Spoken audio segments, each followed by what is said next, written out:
से अनम्यूट कर लीजिए।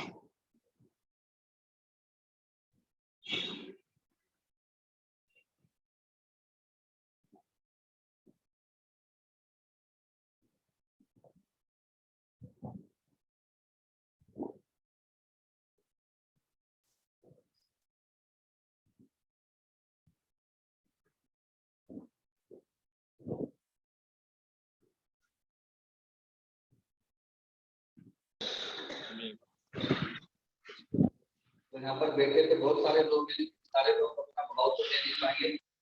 तो जैसे अभी ठीक है ना, हम गो अहेड करें क्या? ठीक से नहीं आ रहा है, आवाज ठीक से नहीं आ रही है। कॉलर माइक अभी तक लगाया नहीं है स्वामी जी ने। कॉलर माइक लगा दीजिए पहले। हाँ, लेकिन वो कॉलर माइक अभी हमने डिसाइड किया कॉलर माइक रोटेट होगा, जो भी आएगा उसको कॉलर माइक दिया जाए। कॉलर माइक अभी बाबा को तो दीजिए, बाबा जब बोल रहे हैं तब। ठीक है ठीक है, तो मुझे आप बेबी के लिए कॉलर माइक लगा दीजिए, थोड़ा आवाज कम आए। हाँ,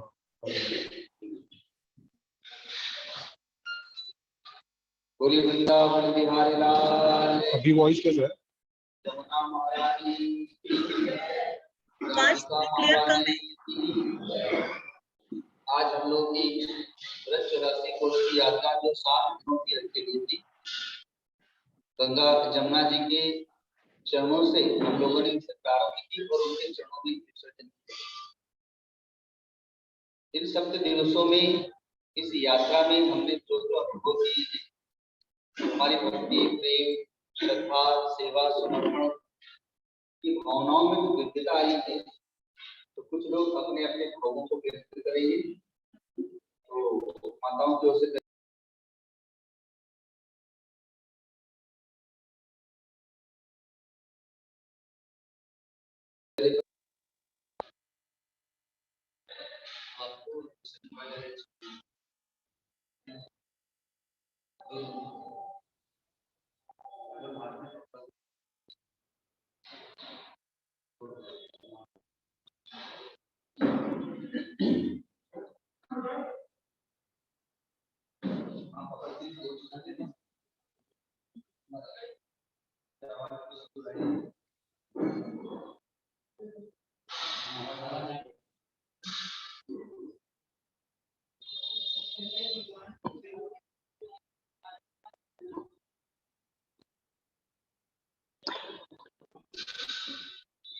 सद्गुरुदेव भगवान के चरणों में बारंबार प्रणाम, कोटि कोटि नमन।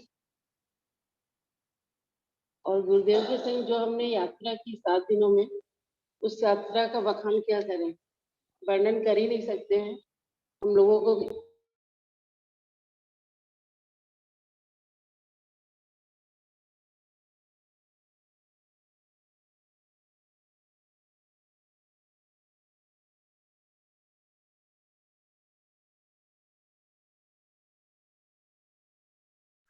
जी, वहां से अनम्यूट कीजिए। बार बार गुरुदेव को आके बता रहा है कि गुरुदेव हम पिकनिक कर रहे हैं, हमको इतना आनंद आ रहा है, बार बार आपकी यात्रा में हम आते रहेंगे। सबसे ज्यादा एंजॉय तो वो कर रहा है, तो क्या बखान करें इसका। बाकी तो सब मैंने बताएंगे, मेरे को तो इतना आनंद आ रहा है, इस आनंद को हम समा ही नहीं पा रहे हैं। गुरुदेव के चरणों में बार बार प्रणाम।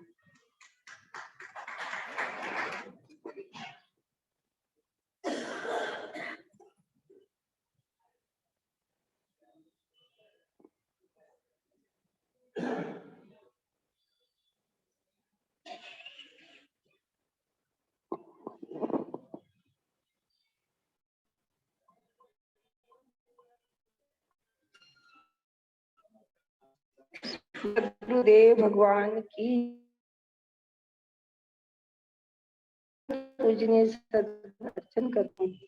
गुरु अति सुंदर, अनुपम, अलौकिक व अद्वितीय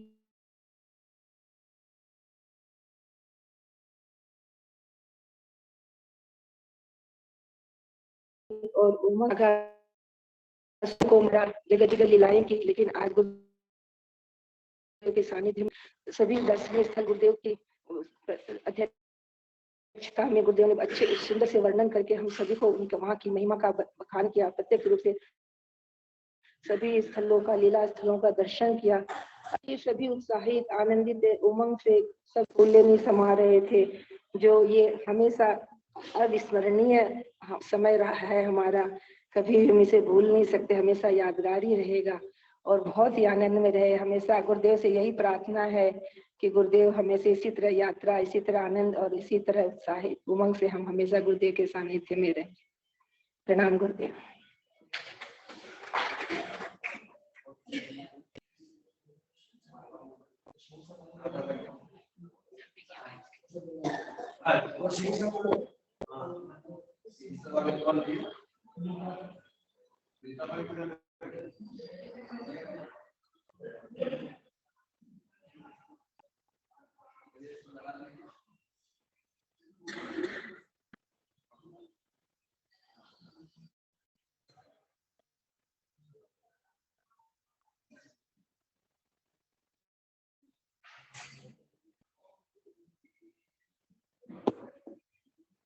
गुरुदेव के चरणों में कोटि कोटि प्रणाम। यहाँ तो इतना आनंद आ रहा है कि कुछ बोल ही नहीं पा रहे, इतना अच्छा लग रहा है कि क्या बताएं। हम तो सोच भी नहीं सकते थे कि इतना अच्छा होगा। आगे से बहुत अच्छा हो रहा है, प्रसाद भी बहुत अच्छा मिल रहा है, घूमने में अच्छा मिल रहा है, आनंद ही आनंद आ रहा है, बहुत ही आनंद आ रहा है। सब भक्तों के साथ ही मिली, गुरुदेव की कृपा है बहुत बड़ी कि जो हम लोग को लेके साथ में जाते हैं। प्रणाम गुरुदेव के चरणों में कोटि कोटि प्रणाम।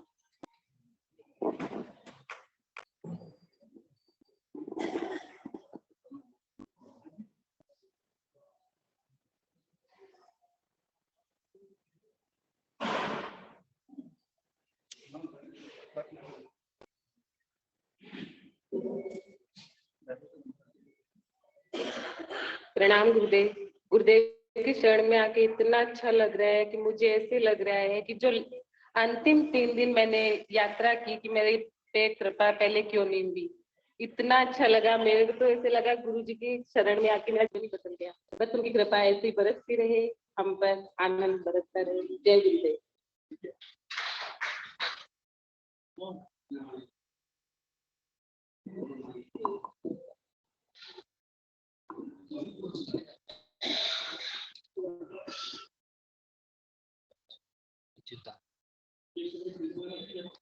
जय गुरुदेव। गुरुदेव के चरणों में सत नमन। हमें 84 वर्ष की यात्रा करके बहुत ही आनंद, इतना अनुभव हो रहा है कि जीवन में पहली बार हमें इतना आनंद मिला। तो भी संत के साथ यात्रा करने की अनुभव अलग ही होती है। कहते संत मिले, भगवान ही बोले कि संत मिले तो नहीं मिला। हम लोगों ने देखा कि यात्रा की है और जब भी हम आते थे तो साथ में यात्रा गुरु जी के साथ की, बहुत आनंद आया और हमेशा चाहूंगी जब भी यात्रा में जाते हैं इसके साथ ही सभी को साथ संगत को जय गुरुदेव। गुरु महाराज के चरणों में कोटि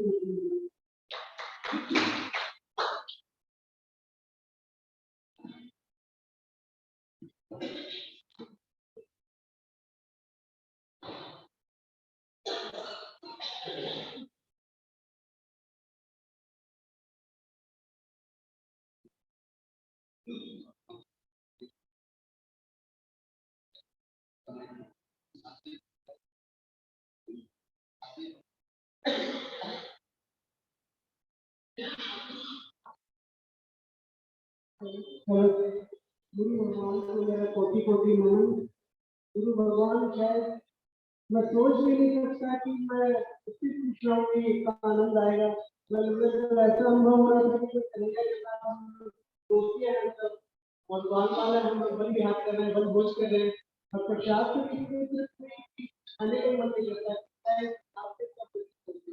हमने 30 साल तक पहली बार आनंद अनुभव गुरुदेव।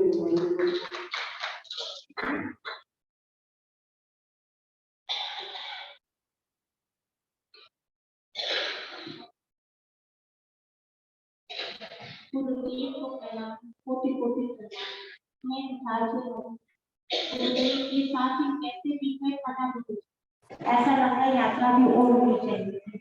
गुरुदेव बहुत अच्छा लगा, आपका सारा व्यवस्था भी बहुत अच्छी है, पहली बार इतनी छोटी यात्रा में गए, बहुत बहुत अच्छा गुरुदेव।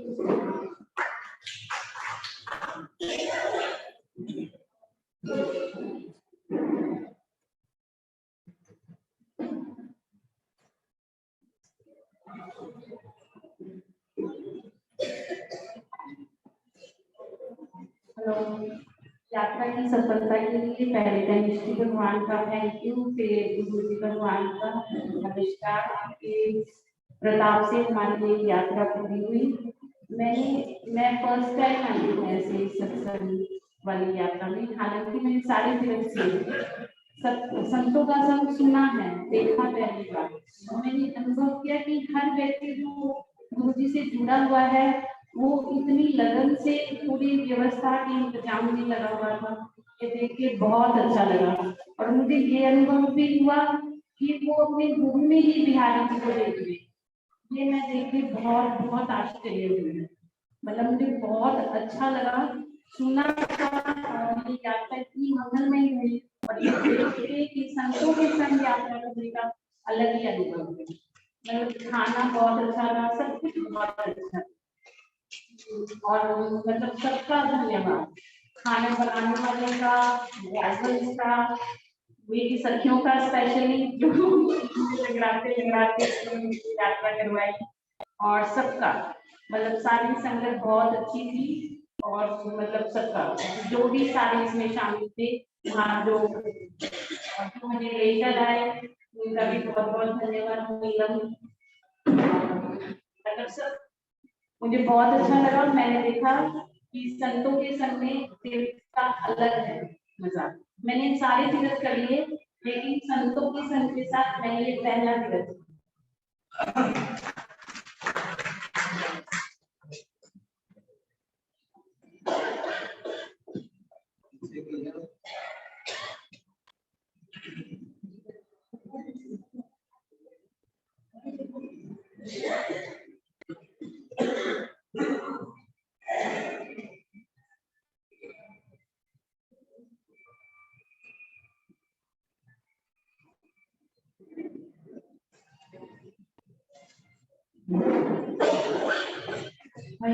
प्रणाम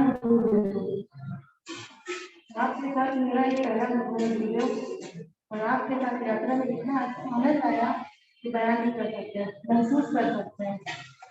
मेरी सास तो पहले से बहुत सालों से जुड़ी हुई है और उन्हीं के संस्कार है जो मैं यहाँ आई, तो कोशिश करूंगी आगे उन्हीं के नक्शे बहुत आनंद आया मुझे। हरिओम।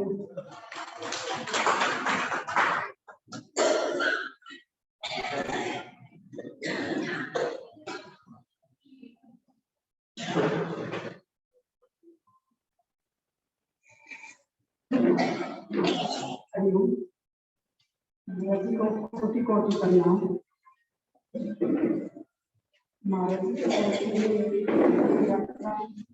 इतना मजा आया, इतना आनंद लिया हमने, हर चीज का आनंद लिया।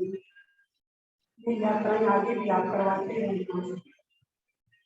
हम द्वार करके आपके साथ माखन खाते हुए गोवर्धन पर्वत के नीचे द्वार बन के खेलते कूदते, कोई थकान नहीं। महाराज जी रोटी भी थी और आपकी नजर ऐसी पड़ती थी, सुबह सब 4 बजे फिर गाड़ी में जाया करती थी। बहुत आनंद आया, खाना इतना मजेदार, इतना अच्छा। बांके बिहारी के दर्शन करने जाते तो वहाँ तो खाने का नहीं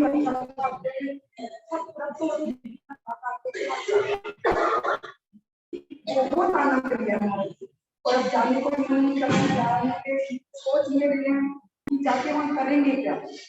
बहुत मजा आया हमारे, कोटि कोटि प्रणाम।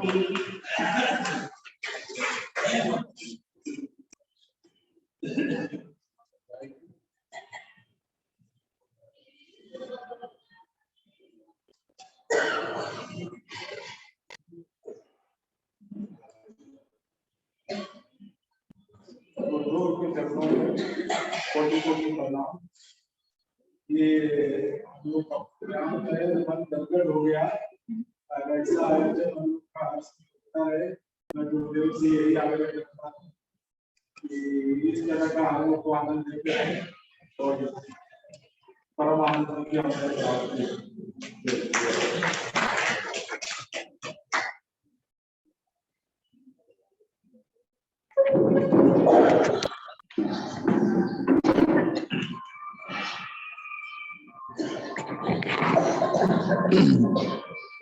बोलो सदगुरुदेव महाराज की।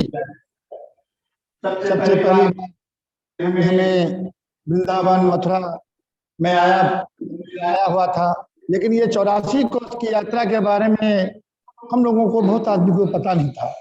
जब गुरुदेव का व्हाट्सएप पे मैसेज आया, एक भक्त थी जो बोली कि दिल्ली बाबू आप 84 कोस की यात्रा में जाएंगे। हमको तो पता नहीं है, लेकिन गुरुदेव का देश है तो हम जाएंगे। अब मैं पहली बार यात्रा में साथ आया हूँ और हमारी माता जी जो है आत्म प्रकाश जी की शिष्य रही है और बड़े भैया अरुण खंडेलवाल जी और हमारे सबसे बड़े भैया उमाशंकर खंडेलवाल जी जो उदयपुर से आए हैं। हम 3 भाई आए हैं और हमारी दोनों भाभियां भी आई है, हमारी पत्नी भी आई है। इस उत्साह के सम्मेलन में साथ होने में जो 7 दिन बीता है, इसका कुछ वर्णन नहीं किया जा सकता है।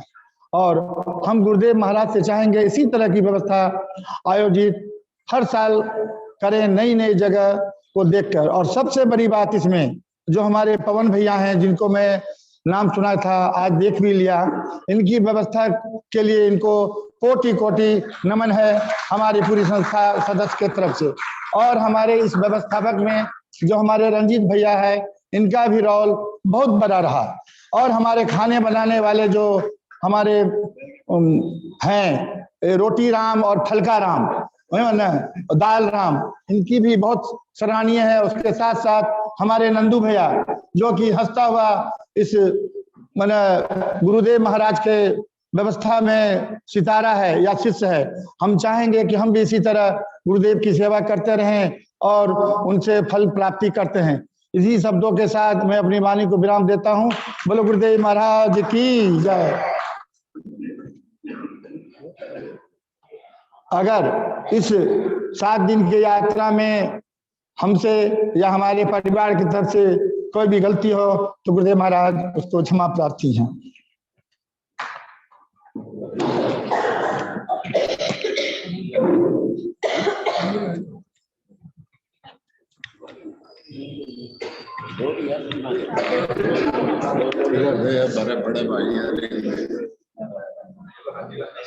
बड़े भाई बड़े भाई मेरे को नहीं दिया वो लिया तो प्रधान रहेगा। गुरु जी के चरणों में नमन। गुरु जी के साथ जो है आज पहली बार मैं आया था इस बंद से और बहुत ही अच्छा रहा। जो है सारी जगह घूम के आए, सारी जगह जो है बहुत अच्छा गुरु जी के साथ रहा। और हमारे से कोई गलती हुई तो गुरु जी माफ कर देना, कोई बात नहीं। तो भविष्य में हम जो है ये प्रोग्राम जल्दी खत्म हो गया, ये 1 हफ्ता और होना चाहिए था। आगे के लिए प्रोग्राम 15 दिन से कम नहीं होना चाहिए। खूब आनंद आ रहा है जी। ठीक है गुरु जी, अच्छा जी, राम राम।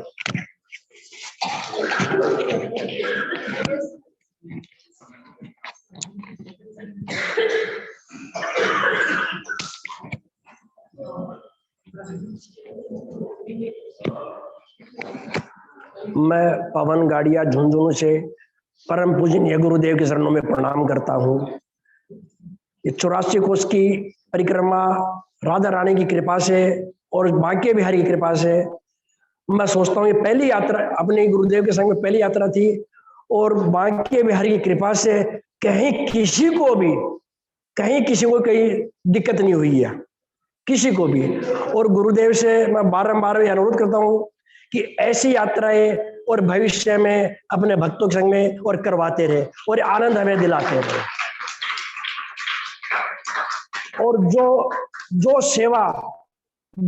सेवा गुरुदेव जिसको आदेश दे सेवा के लिए वो अपने माथे लगा के मंजूर करे और गुरुदेव के चरणों में अपने समर्पित भाव से और उसको अपना ये सेवा को करते रहे। और गुरुदेव से यही प्रार्थना है, गुरुदेव ऐसी यात्रा करवाते रहे। बोले सदगुरुदेव भगवान की जय।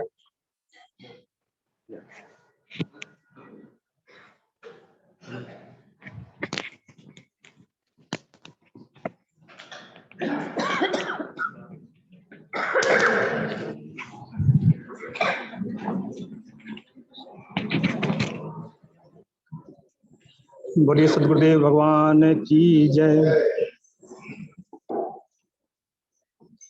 मैं विनोद पोद्दार, धनबाद झारखंड से। सभी भाई बहन और सबसे जो बातें सुनी मैंने, सब में मैं भी साथ हूँ, उसमें मैं अलग नहीं हूँ। लेकिन मैं अपना अनुभव ये कर सकता हूँ कि इस अमृत ब्रज 84 की यात्रा में कुछ अनुभव हमने इस तरह आध्यात्मिक, धार्मिक और कुछ भौगोलिक अनुभव प्राप्त किया, जो मैं शेयर करना चाहता हूँ आप लोग से। कि इतने सुदूर गाँव में जहाँ जहाँ हमने विग्रहों को देखा, मंदिरों की जो सजा सजावट देखी हमने विग्रहों की, वो एक काल्पनिक मतलब कल्पनीय थी, अद्भुत थी, सब बहुत सुंदर देखने में लग रही थी और अच्छा दर्शन मिला हम लोगों को। दूसरा क्या है कि इतने प्रतिकूल अवस्था में भी और विपरीत परिस्थितियों में भी रहते हुए लोग कितने खुश नजर आ रहे थे गाँव में। आज किसी गांव में हमने नहीं देखा कि कोई एम्स का हॉस्पिटल बना है या कोई अपोलो का बहुत बड़ा हॉस्पिटल बना हुआ है, लेकिन फिर भी सारे इतने स्वस्थ और इतने सुंदर रहते थे। तो हमें ये शिक्षा लेनी चाहिए उनसे कि भाई इस परिस्थितियों में ये इतने खुश रह सकते हैं, इनको कोई बीमारी नहीं हो सकती है। तो हम लोग अभी अपने पर कोई जाकर यहाँ से सीख के कम से कम अपने जीवन में इसको उतार सके, मेरा जो अनुभव हुआ है। दूसरा कि हमने जो पढ़ा था कि भारत की आत्मा भारत के गाँव में बसती है। हमने गांव में अपनी आत्मा को इतने नजदीक से देखा कि वास्तव में संस्कृति हमारी अभी भी गांव में जिंदा है, जो हमारे शहरों में विकृत हो गई है। और ये सब बातों को ध्यान में रख करके हमने जो 2-4 बातें जो सीखी है, इसे सीख ली है। यात्रा का उद्देश्य हमारा उसी से पूरा होगा और हमें अपने जीवन में इसको उतारना चाहिए। इन्हीं शब्दों के साथ में विराम देता हूँ। सदगुरुदेव भगवान की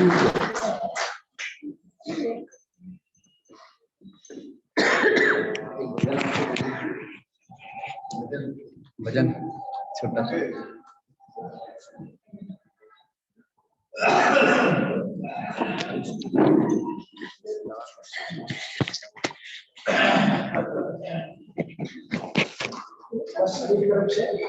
सभी भक्तों की तरफ से और गुरुदेव भगवान की जय।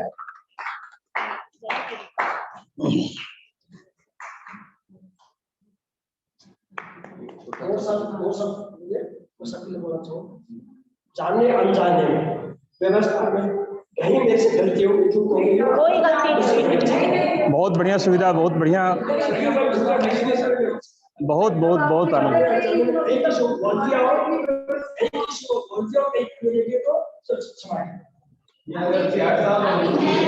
ये गलती आप करते रहें बराबर।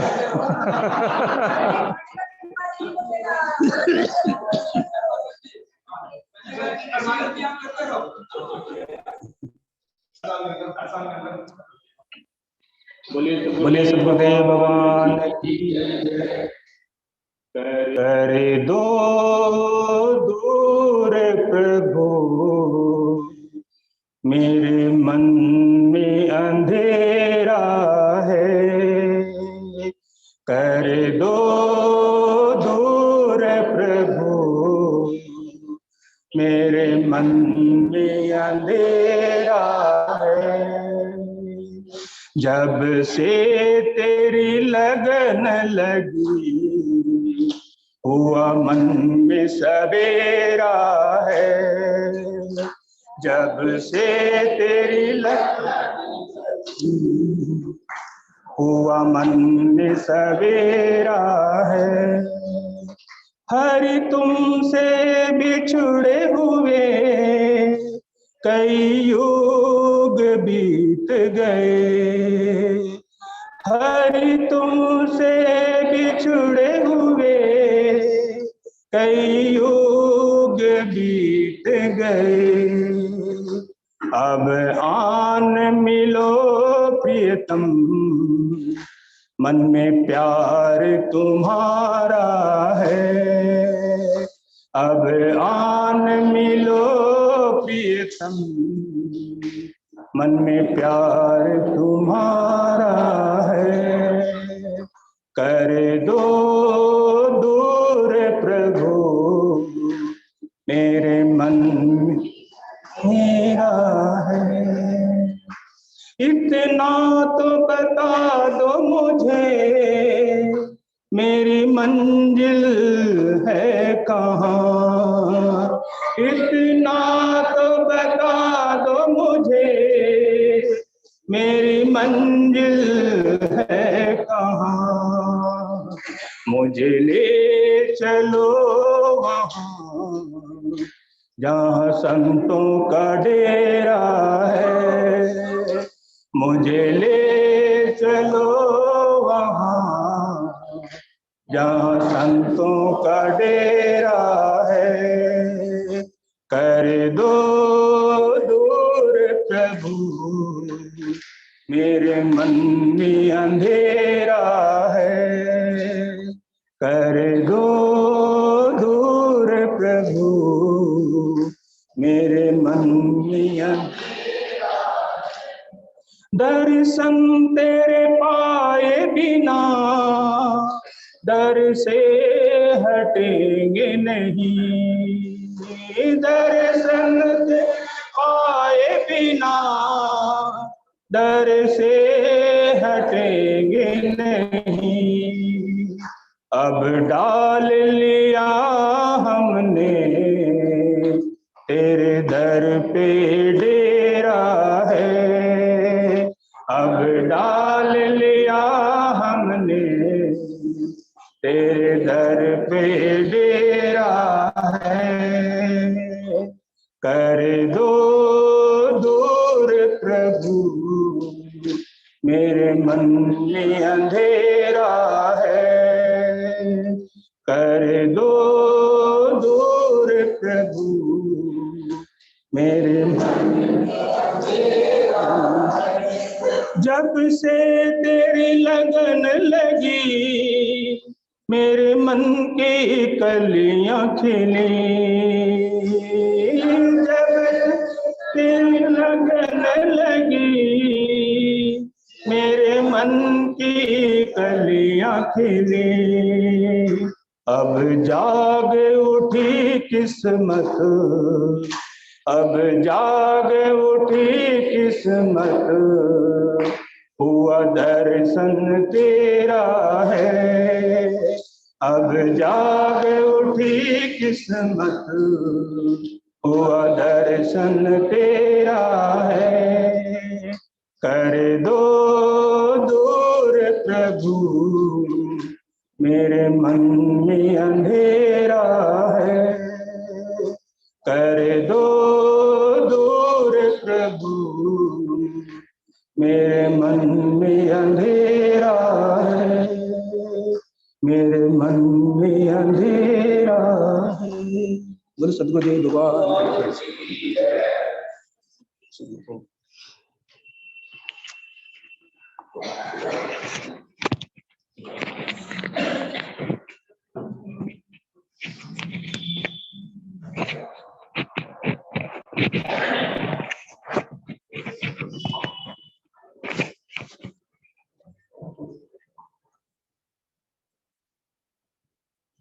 वृंदावन विहारी लाल की, सद्गुरुदेव भगवान की।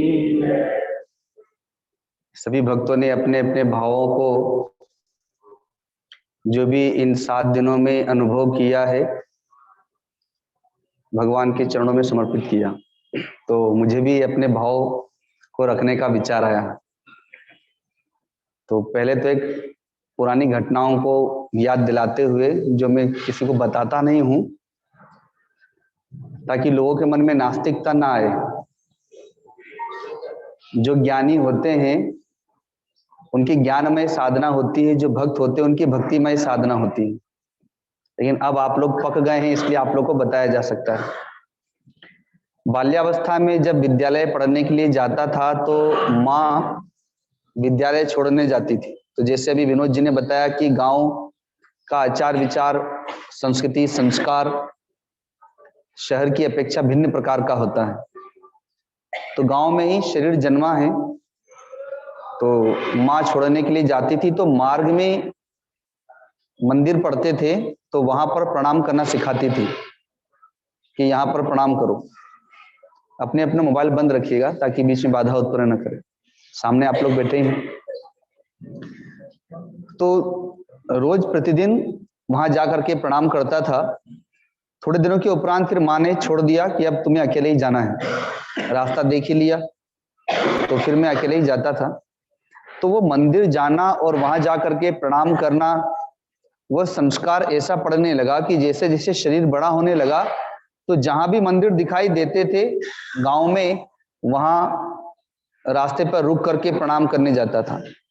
समय कम है तो बाहर से प्रणाम करके चला जाता था, और समय कम है तो रास्ते से गुजर रहे मंदिर है, तो जहां अपने गाड़ी में है, साइकिल में है, मोटरसाइकिल में है या पैदल है, तो वहीं से प्रणाम करते हुए आगे बढ़ जाता था। अर्थात वह संस्कार इतना दृढ़ होने लगा कि मस्जिद में, चर्च में भी भगवान हैं, भले वो लोग उन्हें अपना कहते हैं, हम उन्हें अपना नहीं कहते हैं, लेकिन लगता था कि भगवान तो सब एक ही है, भगवान दो नहीं हो सकते, पुकारने के और भजने के तरीके अलग अलग हैं। तो वहां जाता नहीं था, लेकिन मन से प्रणाम वहां भी करता था। समय आया जब भक्ति बढ़ी और वैराग्य उत्पन्न हुआ कि नहीं, अब संन्यास लेना है और केवल परमात्मा के लिए ही जीवन यापन करना है, परमात्मा को ही प्राप्त करना है, मनुष्य का असली उद्देश्य यही है। तो भगवान ने कृपा की, क्योंकि गृहस्थ आश्रम को हम लोग कारागार कहते हैं। यहां तक कि मनुष्य ने कोई अपराध किया तो उसे 1 साल, 2 साल, 10 साल या आजीवन कारावास होती है, और वहां से वो छूट जाता है। 20 साल, 25 साल की कारावास होती है आजीवन, बाद में वो भी छूट जाता है। लेकिन गृहस्थ आश्रम ऐसा कारागार है कि न जाने कितने जन्मों तक भटकना पड़ता है और पता नहीं कब इससे निकल पाएंगे। तो बिना भगवान की कृपा के निकल नहीं सकते। तो भगवान की कृपा हुई कि उन्होंने मार्ग दिखाया और गृहस्थ आश्रम से बाहर आ गए। और देखिए, सदगुरु की प्राप्ति हो गई। पहला तो घर का छूटना और दूसरा सदगुरु की प्राप्ति होना। जब भगवान की अतिशय कृपा होती है तभी ये सारे संयोग बनते हैं। तो सदगुरु की प्राप्ति हुई। तो सदगुरु के मिलने के उपरांत मेरे मंदिर छूट गए। मैं ये बात इसलिए बता रहा हूं कि अब बता सकता हूं कि अब आप में नास्तिकता नहीं आएगी। मैंने प्रारंभिक चरण में कभी नहीं इन बातों को बताया, 4 वर्ष हो गए, तो अब बताता हूं कि जो मंदिरों को तो छोड़िए, जो मस्जिदों को, चर्चों को प्रणाम करता था, वो सदगुरु के मिलने वाले दिन से ही सारे मंदिर छूट गए। तो जैसे छत पे जाने के लिए सीढ़ियां होती,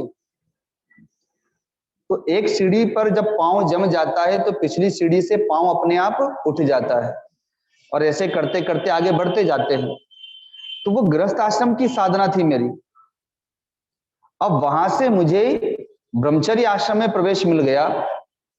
तो गुरु ब्रह्मा, गुरु विष्णु, गुरुदेवो महेश्वर, मेरे ब्रह्मा, विष्णु, महेश, प्रभु श्री राम, प्रभु श्री कृष्ण, वो सब कुछ सदगुरु ही हो गए। तो जब मैं नया नया आया तो गुरुदेव के साथ में काशी आया पहली बार। आने के 15 दिन बाद ही तो गंगा जी में स्नान करने के लिए गए हुए थे। तो गुरुदेव ने कहा कि ये गंगा जी हैं। गीता जी में आया है कि स्रोतसाम अस्मि जाह्नवी, कि मैं नदियों में भागीरथी गंगा जी हूँ। आप थोड़ा पीछे आके बैठ जाइए क्योंकि आपको बहुत खांसी आ रही है, बाधा होगी इससे। सुना था कहीं से भी सुन लेंगे। तो गंगा जी को भगवान ने गीता जी में कहा है कि मैं नदियों में भागीरथी गंगा जी हूँ, तो इन्हें प्रणाम करो, और आए हो तो यहाँ पर काशी में काशी विश्वनाथ का दर्शन कराओ।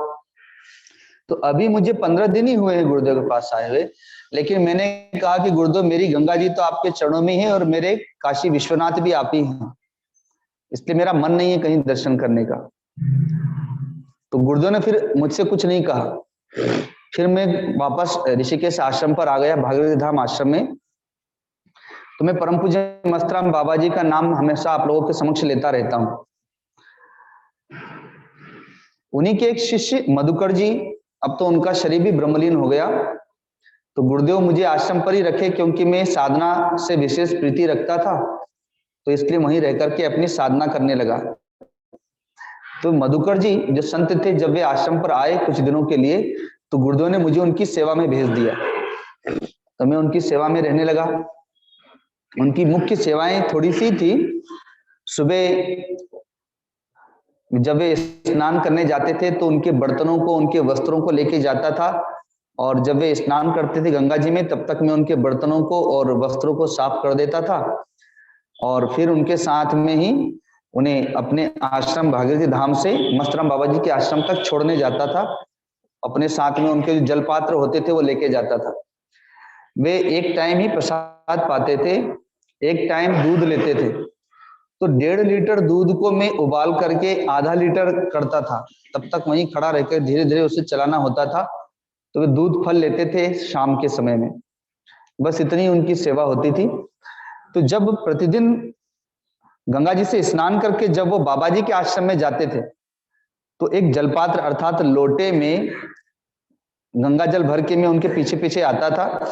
भागीरथी धाम आश्रम में शिव जी का मंदिर है, तो वहां पर वे जल चढ़ाते थे। तो उनका जलपात्र मेरे हाथ में है। जब वहां पहुंचते थे तब मैं उन्हें पात्र देता था, वो जल चढ़ाते थे। उन्होंने मुझसे कहा, मैंने जल चढ़ा लिया, अब तुम भी जल चढ़ाओ। तो मैं कहता था, मैंने अपना जल चढ़ा दिया। मैंने कभी उनसे दुराग्रह या आग्रह नहीं किया, बस प्रेम से बोल देता था। तो एक दिन संयोगवश मैंने गुरुदेव को बता दिया। गुरुदेव ने पूछा मुझसे कि वे ठीक है, उनकी सेवा ठीक हो रही है? मैंने कहा सेवा तो ठीक हो रही है, लेकिन मुझे वो रोज कहते हैं जल चढ़ाने को, और मेरा मन करता नहीं है सगुण उपासना का, क्योंकि सगुण भगवान मुझे आप मिल गए और अब मेरी निर्गुण साधना प्रारंभ हो गई, अर्थात भीतर की साधना प्रारंभ हो गई। तो गुरुदेव ने कहा कि हाँ, अब तुम्हें भीतर के शिव पर प्रतिदिन जल चढ़ाना है। बाहर की उपासना तुम्हारी पूरी हो गई, भीतर में प्रवेश मिले इसके लिए बाहर की साधनाएं की जाती है। कोई माला का आधार लेता है ना नाम जप करने के लिए, तो भीतर में वो नाम समा जाए कि आपकी सांसों में वो नाम उतर जाए, आपके हृदय में वो नाम उतर जाए। माला तभी तक के लिए है, ऐसा नहीं कि जीवन भर केवल माला ही फेरते रहेंगे। माला का भी एक समय है, एक आधार है। तो वैसे ही उसके उपरांत जब आनंद धाम आश्रम में आया, तो भागीरथी धाम में सदा तप और त्याग में ही समय व्यतीत हुआ। लेकिन जब आनंद धाम में आए तो यहाँ का प्रारूप दूसरा है। यहाँ पर तो स्वयं कृष्ण कन्हैया विराजमान है भगवती राधा जी के साथ में, और इतने मंदिर हैं, इतनी झांकियां हैं, और फिर यहाँ पर कथा आदि भी होने लगी। तो मैंने पहली बार ही यहाँ पर भागवत कथा की। मैंने तो केवल सदा गीता जी का अध्ययन किया और गीता जी पर ही प्रवचन किया था, लेकिन आप लोगों को मैंने कभी किसी को लगने नहीं दिया कि जब मैं मंदिर में, राधा कृष्ण के मंदिर में जाऊं या शिव जी पर जल चढ़ाऊं, तो किसी को पता नहीं चलने दिया कि मेरे मन की भावनाएं क्या हैं। अर्थात जो कभी भागीरथी धाम में कम से कम 16 साल जो कभी मंदिरों में नहीं गया, और अब वहां रह करके 4 वर्षों में और प्रतिदिन जब भी अवसर आते हैं पर्व त्योहारों पर, तो वहां जितने भी पूजाएं होती हैं सब आप लोग देखती हैं। रुद्राभिषेक का आयोजन होता है, पितृपक्ष में पितरों के लिए तर्पण श्राद्ध का आयोजन होता है, भागवत कथाएं होती हैं, राम कथाएं होती हैं। तो एक दृष्टांत, एक कथा मुझे याद आई जब आप लोग अपना अपना भाव दे रहे थे कि मेरे चित्त की अवस्था क्या रही इन 7 दिनों में। क्योंकि अभी मैंने कुछ दिन पहले ही बताया था, कथा प्रारंभ होने के समय ही, यात्रा प्रारंभ होने के समय ही, कि 2 वर्ष पूर्व हम लोग जब यहाँ पर आए थे तो यही लोग थे, सब लोग, इन लोगों ने कहा कि बिहारी जी का दर्शन करने चलना है। तो हम लोग चले गए। अब वहां जाकर के नौका विहार करने लगे और नाव में भजन होने लगा, तो घंटे बीत गए उसमें, शाम हो गई। जब शाम को दर्शन करने के लिए गए तो अपार भीड़, वो अविस्मरणीय समय था वह, कि सामने से भी भीड़ और पीछे से भी हम लोग भीड़ से घिर गए, दम घुटने लगा, पसीने से लथपथ हो गए, तब फिर दर्शन ना करके आगे बढ़ गए। तो मैं उस समय कान पकड़ा कि अब कभी भी भक्तों के चक्कर में नहीं आना, क्योंकि ऐसे भी मेरी सगुण उपासना में मेरी प्रीति नहीं है। तो लेकिन आप लोगों के चलते मैं वहां चला गया था। दर्शन तो बाद में मैंने किए, लेकिन कान पकड़ लिए कि भीड़ में जानने का स्वभाव भी नहीं है और अब नहीं आएंगे। जब भी दर्शन करना होगा तो अकेले चले जाएंगे। अच्छा, मैं कहीं भी जाऊंगा तो लाल वेश देख करके मुझे कोई भी अपने पास बुला लेगा दर्शन के लिए, लेकिन भीड़ देख करके वो भी कहते कि बाबा जी तो अपनी पूरी टीम लेकर के चल रहे हैं। तो सबको फिर बाधा होती, जैसे आज हो गई थी नंदगांव में। वो मुझे तो प्रवेश दे रहे थे और आपको नहीं दे रहे थे, तो मैंने कहा जब इनको नहीं देंगे तो फिर मैं भी क्यों प्रवेश करूं।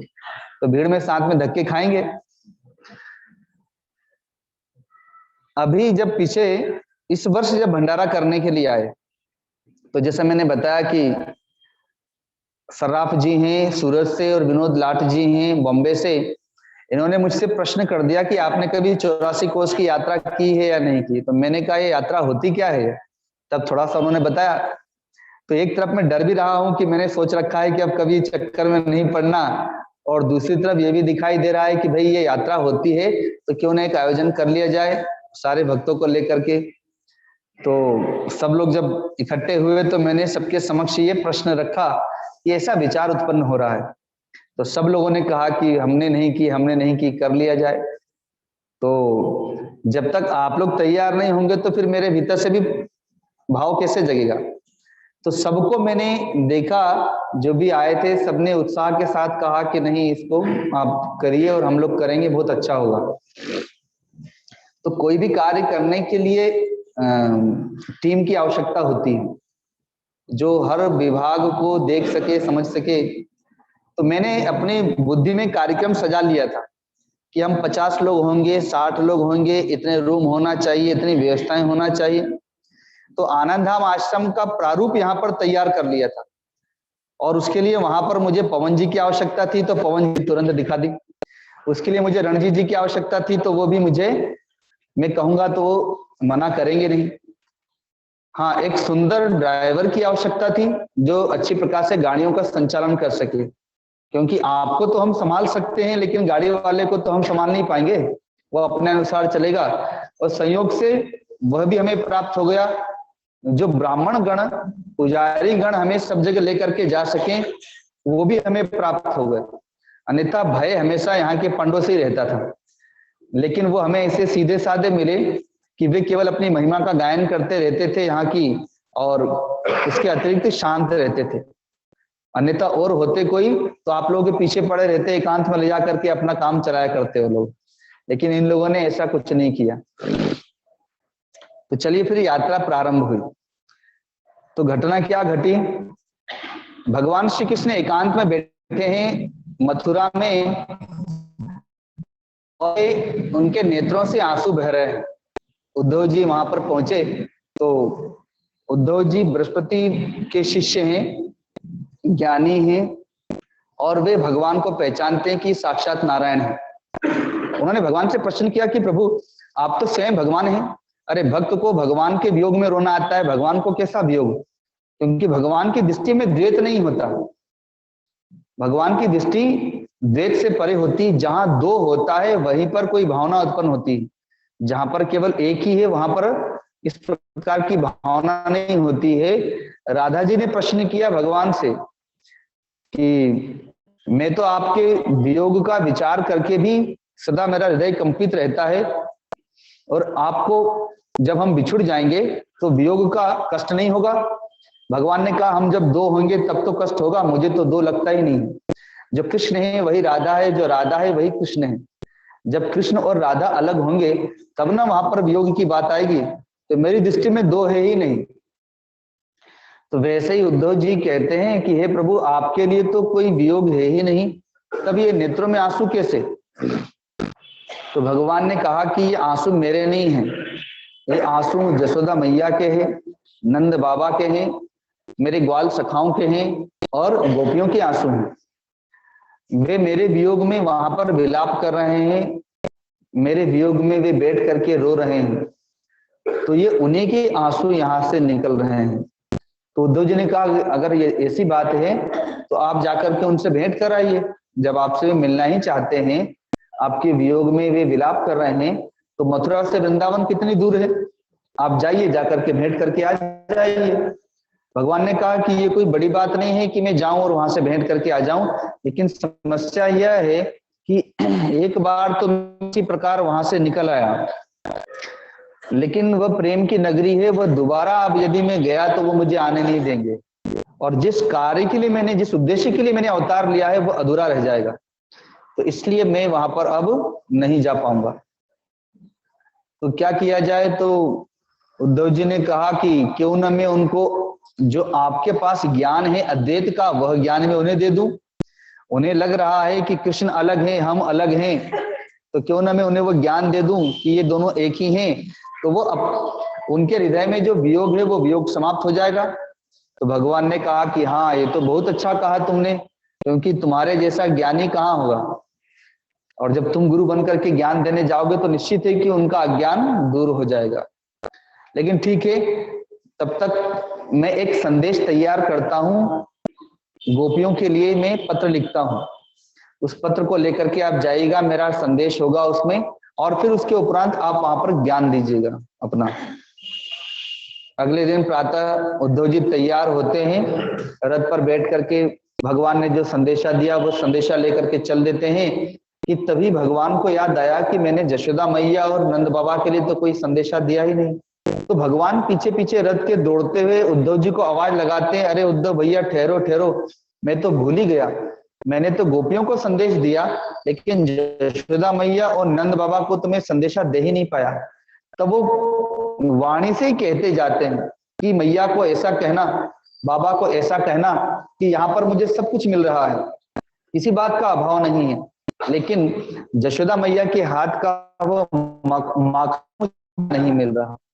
नंद बाबा जो मुझे लाड़ प्यार करते थे वो मुझे नहीं मिल रहा, क्योंकि यहाँ पर तो मुझे राजा के रूप में देखा जाता है।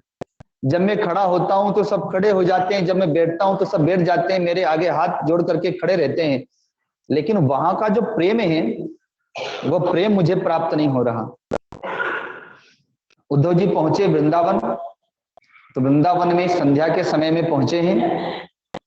नंद बाबा, जशोदा मैया, सारे ग्वाल बालों ने देखा रथ को, तो एक समय रथ को देखा था तो अक्रूर जी थे, इस बार जब रथ को देखा तो उद्धव जी हैं। स्वागत किया, भोजन प्रसाद पवाया, और उसके बाद में पूछने लगे कि हे उद्धव भैया, क्या कभी हमारो कन्हैया हमें याद करते हैं?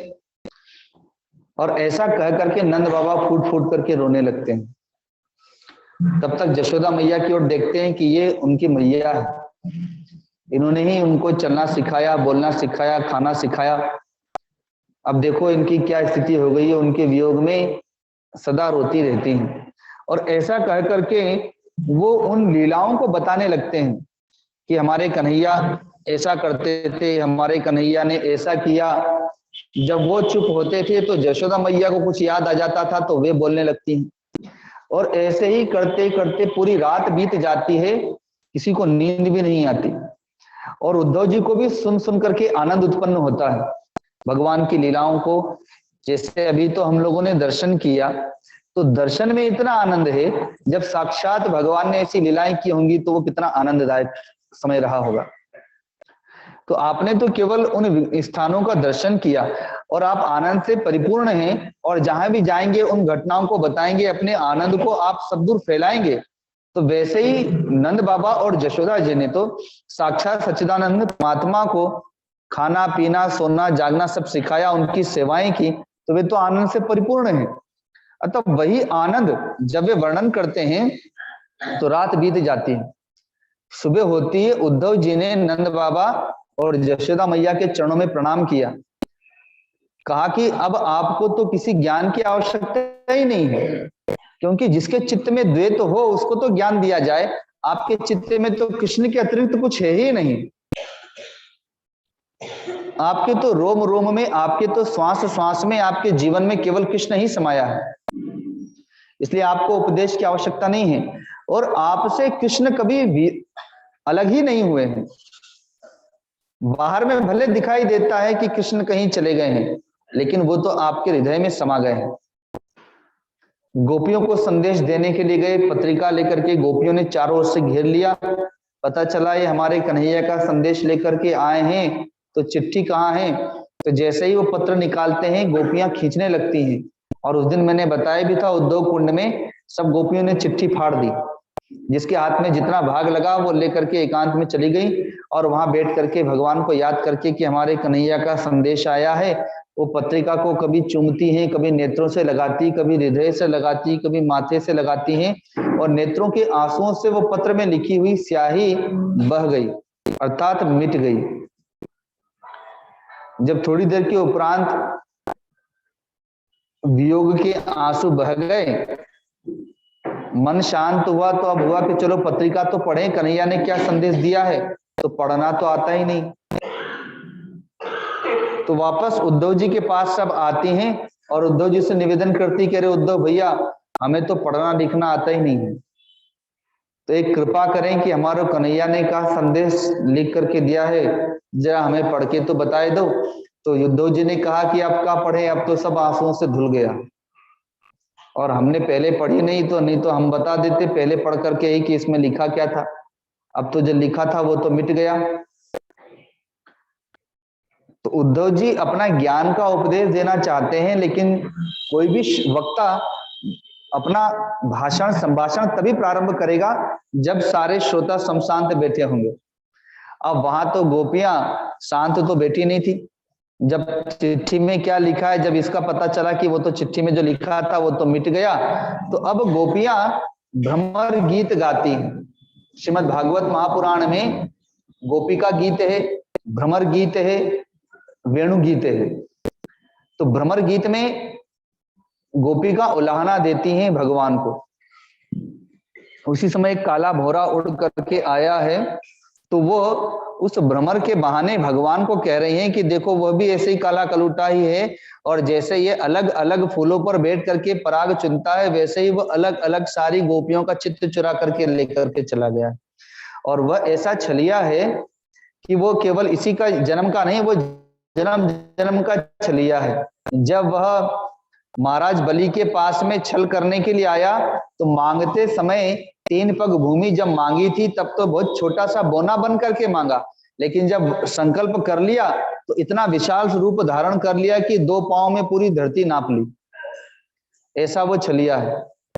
तो ऐसे उलाहना दे रही हैं, और देते देते वो सारी लीलाएं करने लगती हैं। कोई कृष्ण बन जाती है, कोई गोपिका बन जाती है, रास रचाने लगती है, तो कोई ताड़का बन, कोई कुब्जा बन जाती है, और कोई बकासुर, अघासुर आदि असुर बन जाते हैं, कोई कंस बन जाते हैं, वे गोपियां ही, और कोई कृष्ण बन करके उनका मर्दन कर रही। अर्थात जो हम लोग कृष्ण लीला देखते हैं, जो हम लोग राम लीला देखते हैं, वो उसका चित्रण करने लगती हैं भाव विभोर होकर। और ऐसे करते करते उन्हें 6 महीने बीत जाते हैं। रोज सुबह से शाम तक यही चलता है। उद्धव जी सोचते हैं आज उपदेश दूंगा, आज उपदेश दूंगा, लेकिन उपदेश देने का मौका ही नहीं मिलता उनको। वो खाली 6 महीने तक वो गोपिकाओं की बातें सुनते सुनते ही 6 महीने बीत गए। एक दिन प्रातः काल में जमुना जी के तट पर स्नान करने के लिए गए। स्नान किया तो तभी देखा एक गोपी वहां पर ध्यान में बैठी हुई है। उद्धव जी ने कहा कि और तो सब उपदेश देने वाली थी, लेकिन ये तो मुझे ज्ञानी ध्यानी विज्ञानी लग रही है, लगता है यही मेरा उपदेश सुनेगी, तो यहीं से प्रारंभ करता हूं, आज मौका मिला है। तो जा करके उद्धव जी ने जब थोड़ी देर तक बैठे रहे, जब गोपिका ने आंख खोली तो पूछा कि अरे तुम ध्यान कर रही हो, किसका ध्यान कर रही हो? तो गोपिका ने कहा कि मैं कृष्ण का ध्यान कर रही हूं। कहा कि कैसा ध्यान? कहा कि मैं उसे निकाल रही हूं, अपने चित्त से निकालने का विचार कर रही हूं कि उसे चित्त से कैसे निकाला जाए। कहा कि मैं समझा नहीं। कहा बात ऐसी है कि अभी कुछ दिन पहले की बात है, मैं सुबह में गाय का दूध दूहने के लिए गई।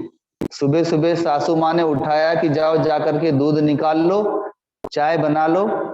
तो मैं सुबह सुबह दूध निकालने के लिए गई, जैसे ही गाय का दूध दुह रही थी कि कहीं से वो कन्हैया आ गया और आ करके कहता है कि अरे गोपी मुझे बहुत भूख लगी, मुझे दूध पिवाए दे। तो उसके पास कुछ पात्र था नहीं, उसने कहा कि मैं यही हूँ, अपना मुंह खोल देता हूँ। वो इस प्रकार से गाय के स्तनों से दूध दुह रही थी, यहीं सामने कन्हैया खड़े हो गए और उसने धार से ही उस सीधे मुख में ही दूध जाने लगा।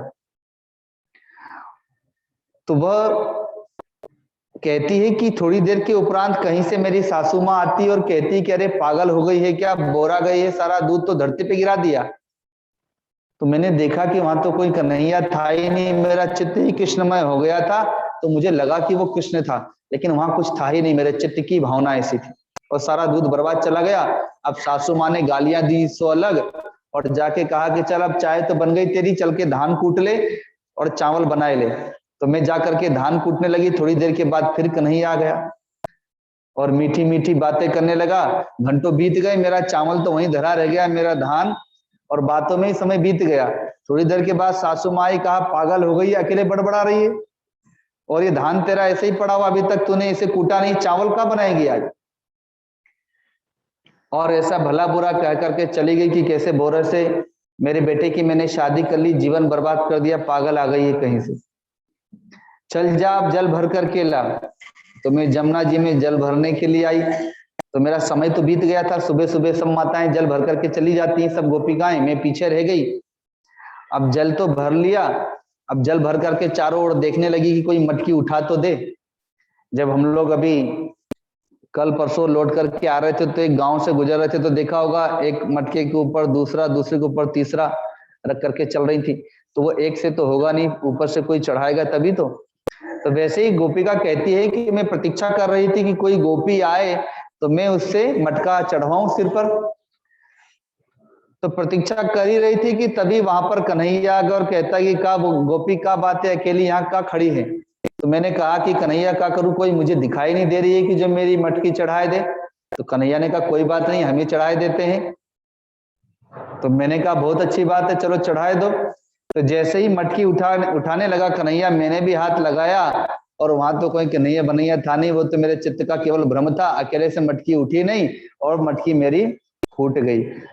और बस मैं यही ध्यान लगा के बैठी हूं कि मैं अब ये कन्हैया जो मेरे चित्त में घुस गया है उसको कैसे निकालूं, क्योंकि अब जाऊंगी तो मटकी भी नहीं, अब तो निश्चित है कि या तो सासू माँ लाठी से पिटाई करेगी और नहीं तो घर से निकाल देगी कि जा अब तेरा कोई काम नहीं है।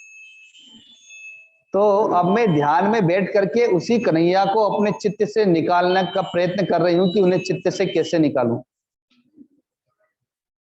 तो जब गोपिकाओं की ऐसी स्थिति उद्धव जी ने देखी तो अब गोपिकाओं को वे प्रणाम करते हैं और कहते हैं कि आप लोगों को ज्ञान की आवश्यकता नहीं है, क्योंकि कहा गया है कि प्रेम गली अति सांकरी तामे द्वे न समाये। जब मैं था तब तू नहीं, अब तू है मैं नाही, और प्रेम गली अति सांकरी तामे द्वे न समाये। तो जब प्रेम की पराकाष्ठा होती है तो वहां पर द्वैत समाप्त हो जाता है, अब वहां पर कोई दूसरा नहीं रह जाता। और ज्ञान में भी यही है, एको हम द्वितीयो नास्ति, कि एक ब्रह्म ही है, बाकी तो सब मिथ्या ही है, दूसरा कोई है ही नहीं। तो ज्ञान की भी पराकाष्ठा वही है और प्रेम की भी पराकाष्ठा वही है। तो जो उद्धव जी भगवान के पास से जब लौट जा रहे हैं वृंदावन की ओर, तो इस भाव से गए हैं कि मैं सारी गोपियों को उपदेश देकर के ज्ञानी बना दूंगा। लेकिन गोपिकाओं के प्रेम को, भगवान के प्रति दिव्य समर्पण को जब वे देखे हैं तो लौट करके जब आते हैं तो राधे राधे करते हुए लौटते हैं और कृष्ण कृष्ण करते हुए लौटते हैं। और आ करके भगवान पूछते हैं कि भैया उद्धव जी उपदेश दे आए। तो उद्धव जी कहते हैं कन्हैया तुम बहुत निष्ठुर हो, यहाँ तुम चैन से खा रहे हो, पी रहे हो, सो रहे हो, और उनको वो कुछ भी नहीं, ना नींद आती है, ना वे खाती हैं, ना पीती हैं, ना सोती हैं, दिन रात बस कन्हैया कन्हैया करती रहती हैं। तो वे प्रेमी बन करके लौट करके आए।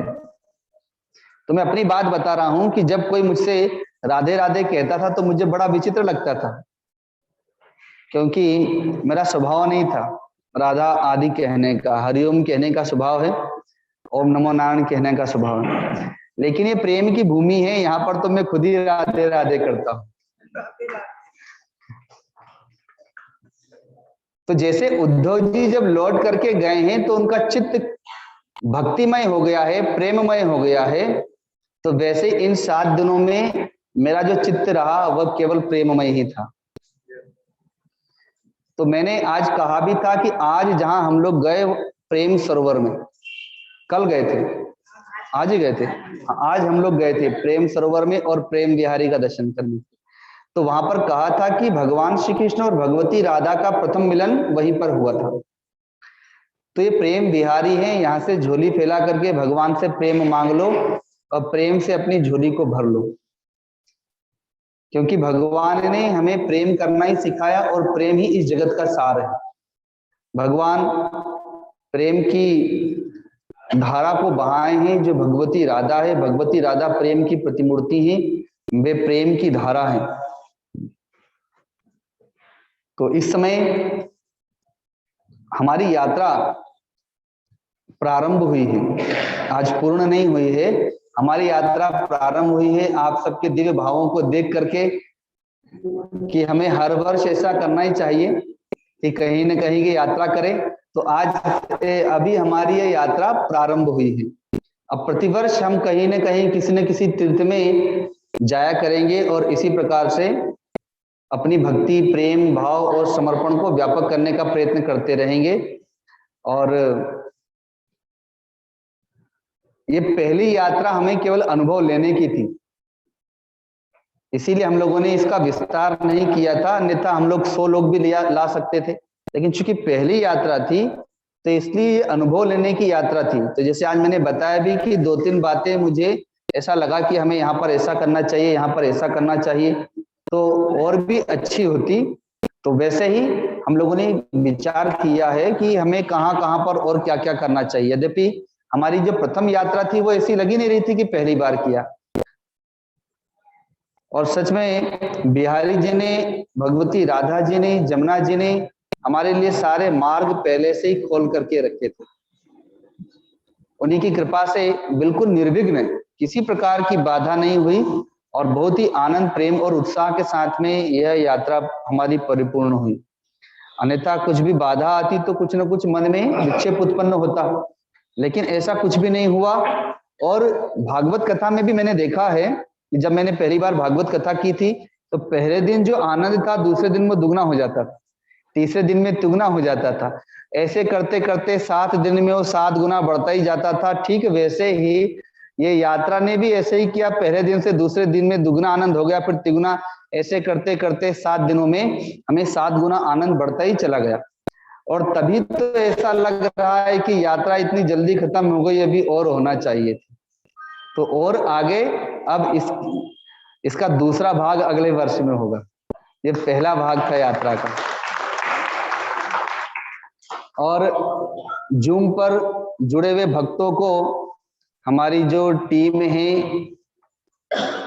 कि उन सब ने मिल करके हमारे भी जहां भी हम लोगों ने दर्शन किया उनके वीडियो को सब भक्तों तक पहुंचाया है। तो जो लोग यात्रा नहीं कर पाए वे वहीं से भगवान की विग्रहों का दर्शन करते रहे, मूर्तियों का दर्शन करते रहे, तीर्थों का दर्शन करते रहे और उन्हें घर बैठे लाभ प्राप्त होता रहा। तो अब समय बहुत अधिक हो गया, कल से तो सब लोग अपने अपने स्थान पर निकल जाएंगे और कोई सुबह में, कोई दोपहर में, जिसको जब अपना समय है उसके आधार पर। तो कल सुबह हम लोगों ने 7, सवा 7 बजे से, जैसा कि प्रतिदिन होता है वैसे ही फलाहार का जलपान है और उसके बाद फोगला आश्रम में ही मंदिर है, वहां पे 200, सवा 200 के लगभग माताएं आती हैं जो कीर्तन करती हैं प्रतिदिन। और यहाँ के पूरे फोगला आश्रम के जितने भी स्टाफ है उन सबको वहां पर फल और दक्षिणा वितरित की जाएगी। लगभग हो सकता है कि 8:30 से 9:30, 10 बजे तक वो कार्यक्रम पूरा हो जाए। कल तुलसी पूजा है, तुलसी विवाह है, तो 10 बजे से 11 बजे के बीच में अपने प्रांगण में ही तुलसी है। तो जिस किसी माता को भी वहां पर पूजन करना हो या विवाह की पद्धति जो जानती होंगी तो सब लोग मिल करके वहां पर पूजा कर लेंगी, क्योंकि आनंद धाम आश्रम में कल 10 से 11 के बीच में ऑनलाइन तुलसी विवाह का पूजन का आयोजन होगा। तो बीच बीच में यहाँ का भी वो दृश्य दिखाया जा सकेगा। और उसके बाद 11 बजे समय दिया हम लोगों ने। 11 बजे से भंडारे का समय है। जो लोग यहाँ पे रहेंगे वे लोग सभी संतों का दर्शन करेंगे। उनका फलहार का भंडारा है और फिर फल वितरण होगा, दक्षिणा उन्हें दी जाएगी। और फिर उसके बाद स्वयं अपने प्रसाद पा करके और फिर मैं तो निकल जाऊंगा, क्योंकि मुझे फिर आगे और भी कार्य है। और जैसा कि हमने पहले ही बता दिया था, मार्ग में जाने वालों को जो प्रसाद की व्यवस्था है वो पवन जी के पास में लिखा दी गई है। और भी यदि जिसकी सोचे तो सुबह 6 बजे तक बन पाए, उसके बाद अगर फलारी चालू कर देगा, अगर किसी को चाहिए तो आप अभी बता दीजिएगा, उसका प्रसाद बन जाएगा। रास्ते का प्रसाद यदि किसी को चाहिएगा तो बता देंगे, क्योंकि सुबह 6 बजे तक अनहार बनेगा। उसके बाद फलहार बनेगा तो वो उसमें लग जाएंगे, फिर अलग से बनेगा नहीं। तो हाँ, तो वो जानकारी आप लोग दे देंगे। और किसी को कुछ छूट गया हो तो याद दिला सकता है। दूसरा मैं निवेदन करता हूँ कि अपना ये कल का भंडारा होने के बाद में पहले संतों का भंडारा होगा, उसके बाद भक्त होगा, उसके बाद में अपना जो रसोई के रोग, हाँ वो रसोई बंद हो जाएगी। फिर किसी भी माता बहन के कमरे में चम्मच हो, गिलास हो, प्लेटी हो, मेरे को सब बर्तन वगैरह सब उसको हाँ वापस देना है। तो हो तो कृपया सब अपने उनसे चुप निकाल नहीं, फिर अपने से पैसा चार्ज कर देंगे। अच्छा, आप लोगों ने जो भी सेवा भेंट समर्पित की थी उसी से गाड़ी वालों को, रसोइयों को, जो हमारे स्टाफ है उनको, यहाँ तक कि जो अपने पुजारी गण थे उन सबको, और जो भी फल फूल राशन दूध आदि की व्यवस्थाएं हुई हैं वो उसमें समर्पित कर दी गई हैं। और जो भी भेंट आदि कुछ बचेगा तो वो आनंद धाम आश्रम की सेवा में चला जाएगा, क्योंकि ये जो आयोजन है ये आनंद धाम आश्रम की संस्था के द्वारा किया गया, यहाँ व्यक्तिगत कुछ भी नहीं था। तो जैसे अभी पुजारी जी अभी शाम में भी थे, कल सुबह भी वे लोग आएंगे, तो उनको जो दक्षिणा देना थी वो दक्षिणा हम लोग दे चुके हैं। यद्यपि वो फिर भी आएंगे, आपसे कहेंगे कि संकल्प कर लो संकल्प कर लो, तो आप 150 रुपए जो आपकी श्रद्धा बनती है वो आप लोग दे सकते हैं। अन्यथा उन्हें हम लोगों ने जो देना था वो अच्छी प्रकार से दे दिया है, जिससे कि वे संतुष्ट हो गए हैं। तो अब यहीं पर वाणी को विराम देते हैं।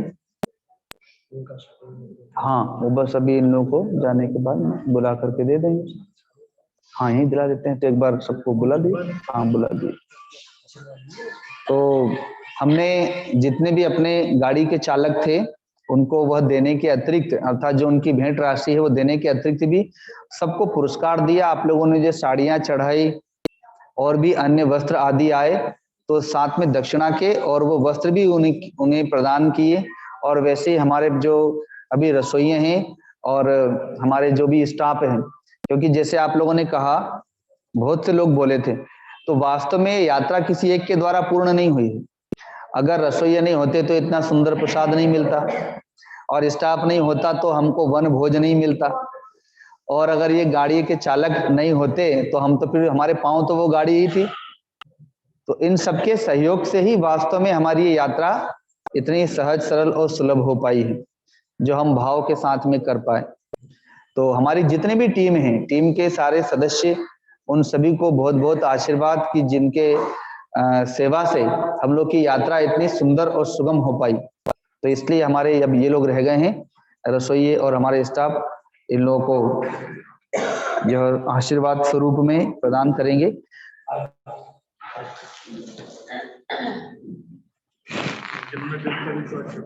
हाँ अच्छा याद दिला दिया। हाँ है।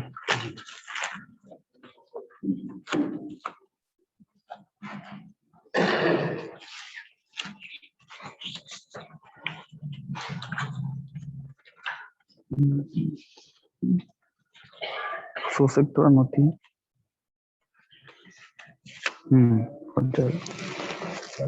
आ जाओ इधर।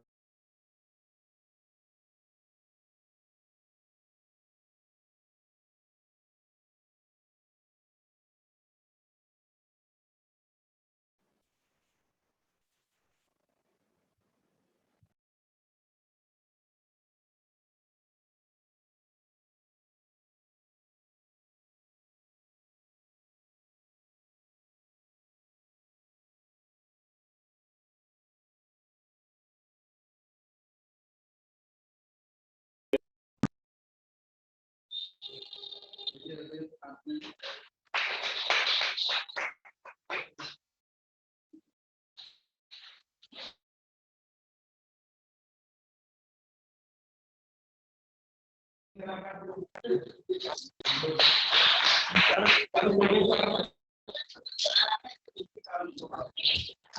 4 किलो जो है पता नहीं कैसे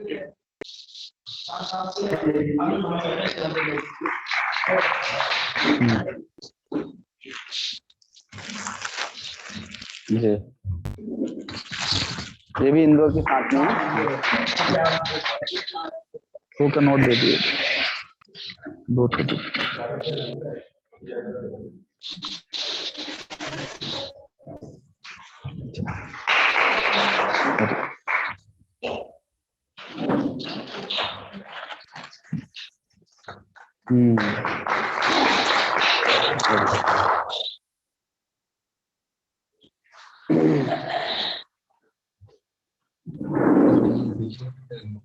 बाके बिहारी जी, राधा जी और जमुना जी के पास से हम लोग का ये छोटा सा आयोजन था और बहुत ही सुंदर ढंग से ये परिपूर्ण हुआ।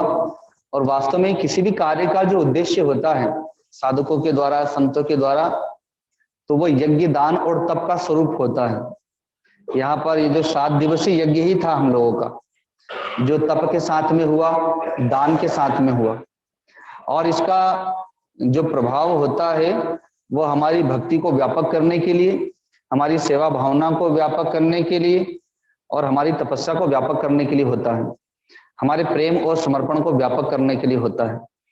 तो ये 7 दिनों में हमारी बहुत सारी बुराइयां, गलती, दोष, त्रुटियां हुई होंगी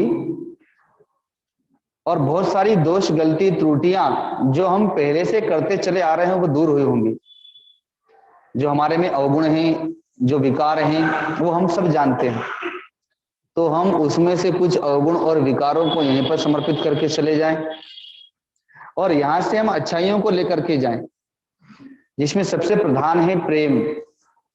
क्योंकि प्रेम से परमात्मा प्रसन्न होते हैं, तो प्रेम से हम जीवों को भी प्रसन्न कर सकते हैं।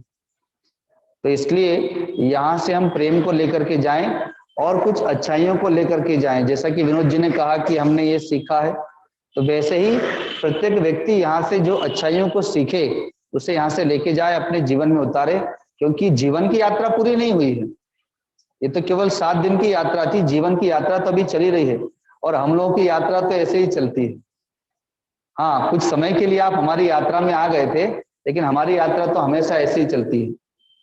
तो यह यात्रा आपकी जीवन की यात्रा में प्रवेश कर जाए। ये जो 84 कोस की 7 दिवसीय यात्रा रही, ये आपकी जीवन की यात्रा में प्रवेश कर जाए और आपका जीवन इसी प्रकार से मंगलमय, भक्तिमय होकर के समय चलता रहे। तो जैसे आज इन 7 दिनों में ना आप थक रहे हैं, ना आपको भूख प्यास सता रही है, ना प्रतिकूलताओं से आप व्यतीत हो रहे हैं, बस वैसा ही आपका जीवन में फिर हो जाएगा कि कैसी प्रतिकूलताएं आ जाएंगी, आप उससे व्यतीत नहीं होंगे। जीवन में कभी थकान नहीं होगी, क्योंकि प्रेम में थकान नहीं होती है। तो अब यहीं पर अपनी वाणी को विराम देते हैं, बाके बिहारी जी के चरणों में ही, भगवती राधा जी, यमुना जी के चरणों में ही। वो बार बार हम लोग को ऐसे ही बुलाते रहे। प्रतिवर्ष यहाँ पर आना होता ही है, तो कुछ न कुछ आयोजन यहाँ पर वो कराती रहे। और आगे जैसा कि मैंने पहले भी कहा था कि मैं प्रतिवर्ष जहां भी जाता हूं भक्तों के बीच में, तो वृंदावन से ही मेरी यात्रा प्रारंभ होती है। तो वैसे ही हमारी जो प्रतिवर्ष की होने वाली जो यात्राएं अब होंगी, वो प्रारंभ हमने बिहारी जी के चरणों से ही की हैं और वे आगे की यात्राओं को भी इसी प्रकार से कराते रहेंगे भारत देश के अन्य तीर्थों में, और उसे भी इसी प्रकार से संयमित और सुयोजित करते रहेंगे। हमारी प्रेम भक्ति आदि में विस्तार करते रहेंगे, विकास करते रहेंगे। तो सभी भक्तों को, उनके बाल बच्चों आदि सभी को, तथा जूम पर जुड़े हुए अन्य सभी भक्तों को भी बहुत बहुत शुभकामनाएं, बधाई, आशीर्वाद, आशीर्वाद, आशीर्वाद। सबका जीवन मंगलमय हो, भक्तिमय हो, प्रेममय हो, भौतिक और आध्यात्मिक दोनों प्रकार की उन्नतियां हो। तो यहीं पर वाणी को विराम देते हैं। बोले बाके बिहारी लाल की, श्री राधा रानी की। यमुना महारानी की, आज के आनंद की 84 कोस यात्रा की। ओम नमः पार्वती पते हर हर महादेव। जमुना जल दे दो। हाँ ठीक है काली। और पवन जी बोल रहे थे कि कुछ गलती हो गई हो तो क्षमा कीजिएगा, तो ये गलती जो इन्हें की है इन्हें क्षमा नहीं किया जाएगा, इनसे बार बार ऐसी गलती कराना पड़ेगी।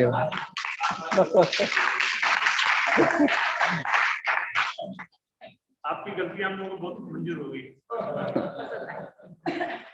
मैं जब 2002 में पहली बार आया आश्रम, हाँ अब 2 मिनट में अनुभव। हाँ बताइए। गुरुदेव ने मेरे को कैसे लगे। गुरुदेव हमारे घर पे कम से कम 50 साल से गुरुदेव हमारे घर पे। हम जब बच्चे थे, छोटे थे, गुरुदेव आते थे, उससे मन नहीं लगता गुरुदेव के चरणों में जाने के लिए। ठीक है माँ बोलते रहते थे, एक मन नहीं। 2002 की बात है, 19 साल हो गए।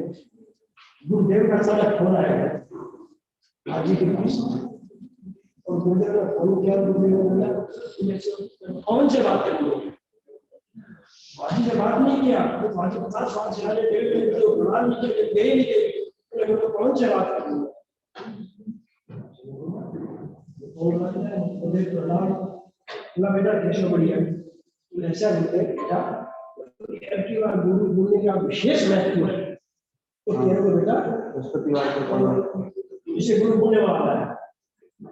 ये मुझे जरूर आऊंगा, तो गुरुदेव ने बता दिया। मैंने इसको बात को वैसे इग्नोर कर दिया। 2 दिन बाद फिर गुरुदेव का फोन आता है, बाजी ने फोन उठाया, बोला मेरे को कौन से बात कर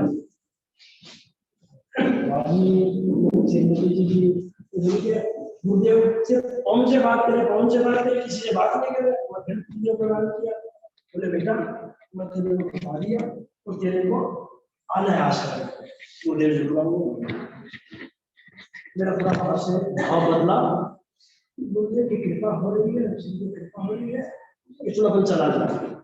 हमने निश्चित कर लिया कि हम चलोगे, मैं और मेरी धर्मपत्नी और भाजी और एक सुशीला बाई, 4 और एक और 5 आदमी बना लिया। गाड़ी घर में थी, हमें गाड़ी थी, तो हमने 5 का जो सामान हम गाड़ी में लगा रहे थे, एक माइल और आगे अपना सामान लेने की। मैं भी सुनूंगा आपके साथ, आप कैसे चलिए 5 आदमी घंटे तक है, आप छठे कहाँ से जाएंगे। तो अपना सामान गाड़ी में बैठ गए। मैं तो जाऊंगी 6 आदमी 10 घंटे का 12 घंटे का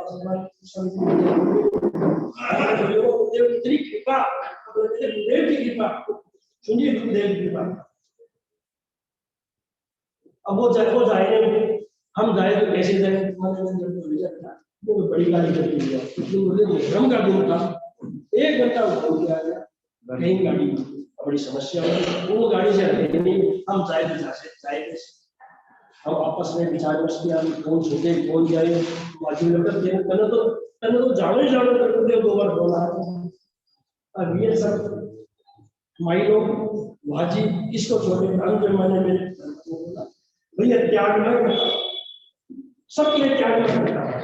लेकिन भाजी के 13 तांगा नहीं, मैंने त्याग किया, मैं नहीं गया। इनको 5 मिनट मिला, ये चले गए तो मैं मेरी दुकान में चला गया। गुरुदेव का 10:30 बजे फिर घर पे बोला, देखिए कृपा देखिए होगी। 10:30 बजे गुरुदेव का फोन आता है घर पे, वो सब चले गए। मैंने घर पे फोन उठाया, बोले कौन चला गया, कौन चला गया। देख कौन जी बंदी क्यों, फिर दुकान में नंबर दो। गुरुदेव ने उस दुकान में नंबर लिया, बोलो 11:30 पौने 12 बजे की बात। गुरुदेव का फिर दुकान में फोन आया, संजू से फोन मैंने किया, उनका आवाज पहचाना नहीं।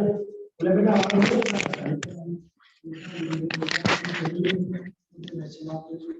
तो कोई बात नहीं, बस उसी तरह जीवन का छोड़ दो। कैसे भी हो अपने को चलना है, अपने को चलना है।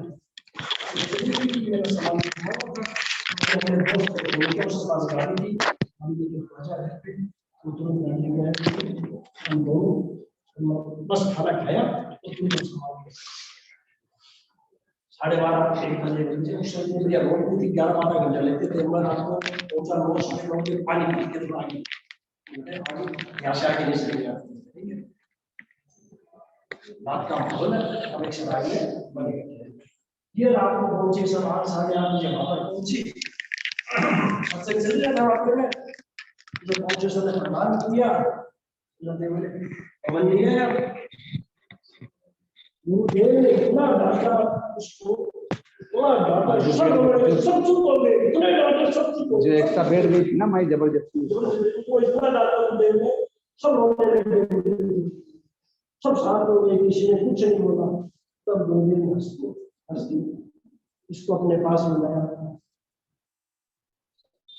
बेटा तुम अभी घबरा, तो घबरा लो बेटा, वो सुबह पहुंचा रहेगा आश्रम में, छोड़ते हो बोले मैं तेरे घर में बेटा कि सुबह पहुंचा रहेगा। तब जाके थोड़ी शांति हुई और मैं 8:30 आ गया, सबको चंबा हुआ आश्रम में कि कैसे पहुंचे। तब मैंने गुरुदेव से कहा देख मैं सेवा किया था, सेवा करा लोगों को क्या करना चाहता है, मैंने रसोई मानी बस मेरे इसी की आवश्यकता है, चल लेके आज सेवा तो उसी सेवा से तो इसलिए मैं नाम बोलता हूँ छोटा भाई समझ के मेरे से अनजाने जो भी गलती होगी उसको और अपने समाज। हाँ तो वही बोल रहे गलती को क्षमा नहीं किया जाएगा।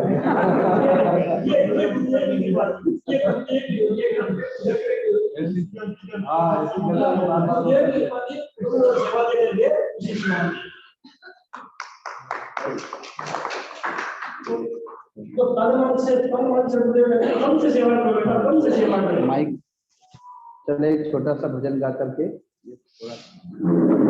मन में रह गया है कि भजन नहीं गाएंगे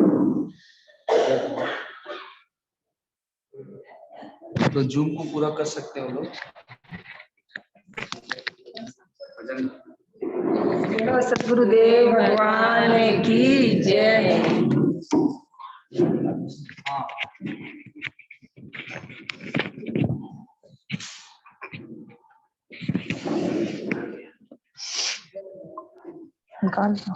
शिल्पा जी उनको बंद करें। बोलो सतगुरुदेव भगवान की जय। आनंद आनंद बरसगा बलिहारी ऐसे सतगुरु की आनंद ही आनंद बरस रहा बलिहारी ऐसे सतगुरु की बलिहारी।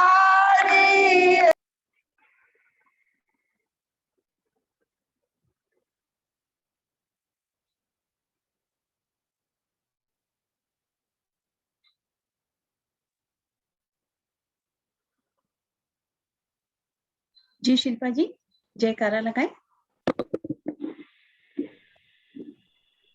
जी आइए हम सभी ब्रज वृंदावन से जुड़कर अपने आप को परम सौभाग्यशाली मान रहे हैं। एक जयकारे के साथ इसकी पूर्णाहुति करेंगे। बोलिए सतगुरुदेव भगवान की जय, आनंद कंद भगवान की जय, श्री वृंदावन बिहारी लाल की जय, गंगा मैया की जय, गौ माता की जय, गीता माता की जय, श्री आनंदेश्वर महादेव की जय, आज के आनंद की जय। प्रणाम गुरुदेव प्रणाम।